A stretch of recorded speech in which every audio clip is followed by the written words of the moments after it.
আজকের দিনটা আমাদের কাছে খুব গুরুত্বপূর্ণ একটা দিন, কারণ আজ থেকে ঠিক 4 বছর আগে কিন্তু আমাদের বিয়ে হয়েছিল। হ্যাঁ, আজকে আমাদের চতুর্থ বিবাহবার্ষিকী।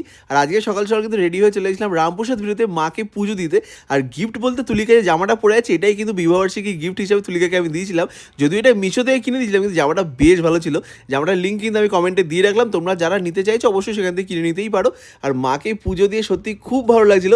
আর এত বছর পর যখন সুযোগ পেয়েছি তখন আরেকবার সিঁদুরদান তো করা যেতেই পারে। তাই মায়ের সিঁদুর হাতে নিয়ে কিন্তু তুলিকার কপালে সুন্দর করে টিপ পরিয়ে দিলাম। আর তুলিকা দেখো আমাকে কিন্তু আগেই পরিয়ে দিয়েছিল, এবার সুন্দর করে মেয়ের কপালে একটা মায়ের আশীর্বাদে সিঁদুর পরিয়ে দিল। তার সাথে আমাদের শালাবাবুও গেছিলো, তার কপালে একটা সুন্দর করে তিলক পরিয়ে দিল। বেশ ভালো লাগছিলো, এত দিন পর এখানে এসেছি। তোমরা কিন্তু আমাদেরকে আশীর্বাদ করে না, 400 বছর আমরা একসাথে থাকতে পারি। আর এরপর পুজো দিয়েই কিন্তু আমরা চলে এসেছিলাম মন্দিরের ঠিক সামনে একটা কচুরির দোকানে, কিন্তু সম্পূর্ণ নিরামিষ কচুরি পাওয়া যাচ্ছিল। যেহেতু আমরা সকাল থেকে উপোস ছিলাম, তাই উপোস করে পুজো দিয়ে প্রসাদ খেয়েই কিন্তু আগে চলে এসেছি কচুরি খেতে।